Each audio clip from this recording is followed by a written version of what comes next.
wabarakatuh. Baiklah, nama saya Suli Septiani, NIM C1C018034. Baiklah, di sini saya akan mempresentasikan mengenai materi faktor-faktor keprilakuan pada penganggaran modal. Materi pertama yang akan saya jelaskan yaitu faktor-faktor keprilakuan. Manajer keuangan dan akuntan manajemen itu terlibat dalam proses penyusunan jenis anggaran operasional, baik dalam pengembangan anggaran maupun dalam pelaporan kinerja setelahnya. Nah, manajer keuangan dan akuntan manajemen juga terlibat dalam proses penyusunan jenis lain anggaran, yaitu anggaran modal atau capital budgeting. Karena keterlibatan ini, maka penting bagi mereka untuk menyadari berbagai faktor. Nah, khususnya faktor-faktor keprilakuan yang sangat mempengaruhi proses penganggaran modal dan pengambilan keputusan. Selanjutnya, faktor-faktor keprilakuan. Yang pertama itu ada definisi, kemudian jenis dan pentingnya faktor-faktor keprilakuan dari penyusunan anggaran modal, kemudian masalah dalam mengidentifikasi proyek potensial, selanjutnya masalah prediksi yang disebabkan oleh perilaku manusia, masalah manajer dan ukuran jangka pendek, masalah yang disebabkan oleh identifikasi diri sendiri dengan proyek, kemudian pengembangan anggota dan proyek modal, dan yang terakhir yaitu penyusunan anggaran modal sebagai ritual.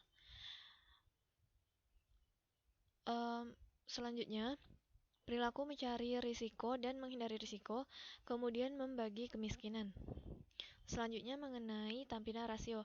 Nah, faktor manusia itu sangat terlibat dalam proses penyusunan anggaran modal. Sekalipun hanya ada begitu sedikit perhatian yang diberikan untuknya dalam literatur, dalam meninjau faktor-faktor ini juga didapat bahwa terdapat masalah-masalah yang ditimbulkan oleh kesulitan dalam mengidentifikasikan dan memilih proyek modal dan kebutuhan akan kreativitas dan penilaian manusia. Nah, kesimpulannya, seseorang itu dapat mengatakan bahwa proses penyusunan anggaran itu memiliki tampak muka rasionalitas, terutama ketika model matematis yang rumit digunakan. Selanjutnya, saran-saran perbaikan. Nah, disarankan agar audit pasca implementasi itu dilakukan terhadap proyek-proyek anggaran modal. Nah, dengan melakukan hal itu, seseorang dapat mengamati bukan hanya kesesuaian dari suatu model pengambilan keputusan dan akurasi dari estimasi data yang digunakan saja, melainkan juga usaha untuk mengidentifikasi berbagai faktor keprilakuan yang memengaruhi seleksi dan proses manajemen proyek di suatu perusahaan. Nah, kesimpulannya disarankan bahwa mereka yang terlibat dalam proses penyusunan anggaran modal dan dalam manajemen proyek modal sebaiknya paling tidak menyadari akan faktor-faktor keprilakuan yang terlibat. Nah, paling tidak mereka itu sebaiknya mengambil langkah-langkah aktif untuk memastikan bahwa faktor-faktor keprilakuan dari penyusunan anggaran modal itu tidak menghasilkan keputusan yang suboptimal.